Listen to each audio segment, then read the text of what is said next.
ہم دو لفظ سنتے ہیں، دنیا اور آخرت.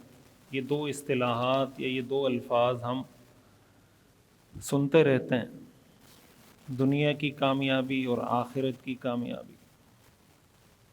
قرآن کریم میں یہ اصطلاحات بار بار استعمال ہوئی ہیں. دنیا اور آخرت کا جو ترجمہ ہے نا، دنیا کا جو لفظی ترجمہ ہے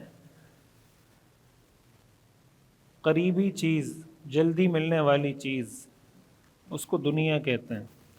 اور آخرت کی ٹرانسلیشن یا آخرت کا ترجمہ یہ ہے جو بعد میں ملے. یہ لفظ اردو میں بھی استعمال ہوتا ہے نا کہ یہ آخری شخص ہے، یہ آخری چیز ہے، یہ آخری مہینہ ہے، یہ آخری دن ہے. اس کا مطلب کیا ہوتا ہے؟ جو بعد میں آنے والی چیز ہوتی ہے اس کو کیا کہتے ہیں؟ آخری. آخرت کو اسی وجہ سے آخرت کہا جاتا ہے کہ وہ بعد میں ملنے والی چیز ہے، اور دنیا اس کے مقابلے کی چیز ہے. دنیا کا مطلب قریب کی چیز، آخرت کا مطلب دور کی چیز.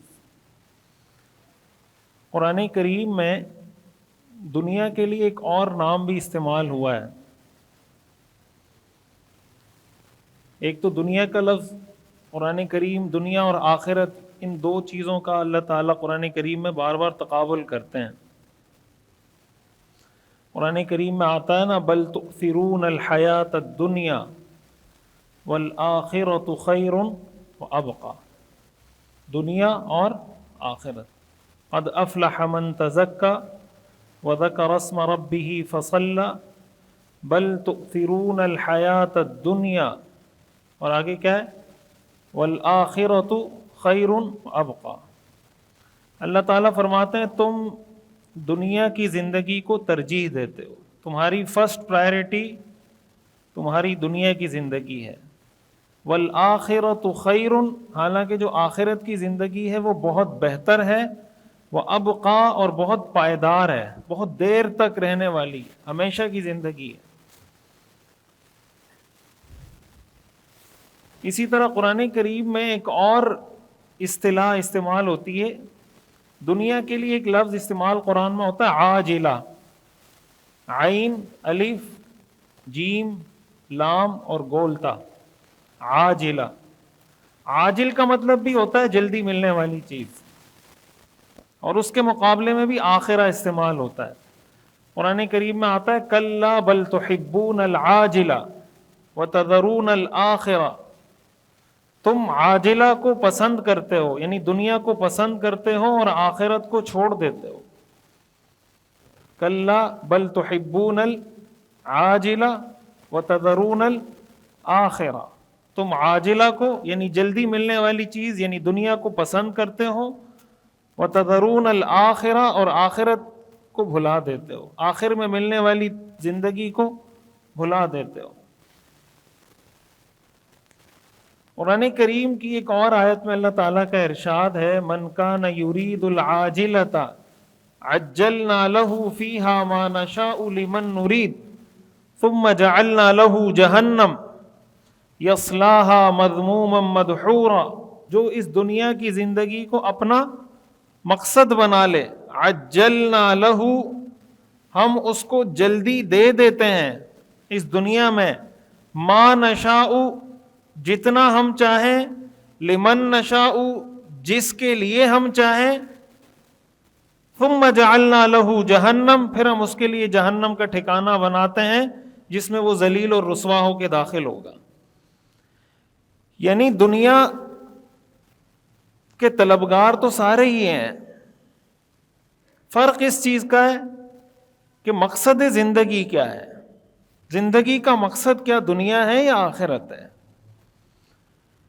اللہ تعالیٰ یہ ارشاد فرما رہے ہیں کہ اگر کسی نے دنیا کی زندگی کو مقصد بنا لیا تو یہ ضروری نہیں ہے کہ اس کو دنیا مل جائے. اس لیے کہ جو دنیا کی زندگی کو مقصد بناتا ہے، اللہ تعالیٰ فرماتے ہیں عجلنا له فیہا ما نشاء لمن نشاء، ہم جتنا چاہیں دیں گے اور جس کو چاہیں دیں گے. یہی وجہ ہے کہ آپ کو دنیا میں بہت سے ایسے لوگ ملیں گے جو دنیا کمانے کے لیے انہوں نے بہت محنت کی، کچھ ہاتھ نہیں آیا. ایک کاروبار شروع کیا نقصان، دوسرا کاروبار شروع کیا نقصان، تیسرا بزنس شروع کیا نقصان. کوشش بہت کی، لیکن دنیا میں اللہ کا فارمولہ یہ ہے، اللہ کا قانون یہ ہے کہ جو دنیا کے لیے محنت کرتا ہے اللہ تعالیٰ فرماتے ہیں ہم جتنا چاہتے ہیں اور جس کو چاہتے ہیں دیتے ہیں.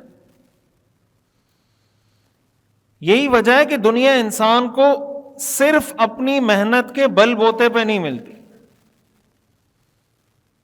صرف اپنی محنت کا عمل دخل ہے، لیکن صرف محنت کے بل بوتے پر دنیا نہیں ملتی. ہم بہت سے ایسے لوگوں کو دنیا میں جانتے ہیں جنہوں نے کوئی خاص محنت نہیں کی ہوتی. بھائی جو آدمی، جو بچہ کسی امیر گھرانے میں پیدا ہوتا ہے، اس نے اس گھرانے میں پیدا ہونے کے لیے کیا محنت کی ہے؟ کوئی محنت کی ہے اس نے؟ اس کو کہتے ہیں سونے کی چمچ منہ میں لے کے پیدا ہوا ہے. اس نے کوئی محنت کی تھی جو اس گھرانے میں پیدا ہوا، یا اللہ نے پیدا کیا؟ اس کی کوئی محنت نہیں، اس کو ابا کا بنا بنایا کاروبار، چلتا کاروبار مل جاتا ہے.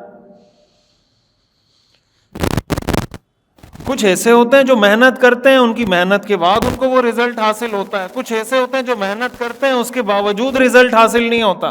ہر طرح کی ویرائٹی دنیا میں موجود ہے. اللہ تعالیٰ یہ ارشاد فرماتے ہیں جو دنیا کی زندگی کو مقصد بنا لے ہم اس کو جلدی دیتے ہیں، لیکن جو ہم چاہیں اور جس کو چاہیں. اور اس کا انجام اور نتیجہ کیا ہے؟ ثم جعلنا له جہنم، پھر جہنم اس کا ٹھکانہ بناتے ہیں. یصلاها مذموما مدحورا، جس میں وہ ذلیل اور رسوا ہو کے داخل ہوگا. یہ تو ہو گیا دنیا کا فارمولہ. ایک فارمولہ اللہ تعالیٰ نے آخرت کے لیے بتایا. ومن اراد الآخرۃ، اور جس نے آخرت کی زندگی کو مقصد بنایا، وسعى لها سعيها، اور آخرت کی زندگی کے لیے جو محنت کرنی چاہیے وہ محنت بھی کی. من اراد الآخرۃ، جس نے آخرت کی زندگی کو مقصد بنایا، وسعى لها سعيها، اور جو محنت کرنی چاہیے تھی وہ محنت بھی کی. ان کے بارے میں اللہ تعالیٰ کا یہ فارمولہ نہیں ہے کہ ہم جس کو چاہیں جتنا چاہیں. اللہ تعالیٰ فرماتے ہیں فَأُولَئِكَ كَانَ سَعْيُهُمْ مَشْكُورًا، ان کی اس کوشش اور محنت کی قدر کی جائے گی. أُولَئِكَ كَانَ سَعْيُهُمْ مَشْكُورًا، شکر سے، شکر کہتے ہیں نا، مشکور ہم کہتے ہیں نا میں آپ کا مشکور رہوں گا. اللہ تعالیٰ فرماتے ہیں ان کی یہ کوشش مشکور ہوگی. مشکور کا مطلب اس کی اس کوشش کی قدر کی جائے گی. ایسا نہیں ہے کہ انسان آخرت کے لیے کوشش کرے اور اللہ تعالیٰ فرمائے اس دنیا کی زندگی کی طرح کہ بھائی جس طرح دنیا میں انسان محنت کرتا ہے، کسی کو ملتی ہے کسی کو نہیں ملتی، تو آخرت کے لیے محنت کی تو آخرت کے لیے محنت کرنے والے بھی کسی کو دوں گا کسی کو نہیں دوں گا. یہ فارمولہ آخرت کے بارے میں نہیں ہے. من اراد الآخرۃ وسعى لها سعيها وهو مؤمن، ایمان شرط ہے. فأولئك كان سعيهم مشكورا. اور آگے قرآن کریم میں اللہ تعالیٰ یہ آیات بیان کرنے کے بعد فرماتے ہیں انظر کیف ضربنا لك الامثال، کہ آپ دیکھیں ہم کتنی اچھی اچھی مثالیں دے کے تمہیں سمجھاتے ہیں، کتنی اچھی اچھی مثالیں دے کے سمجھاتے ہیں.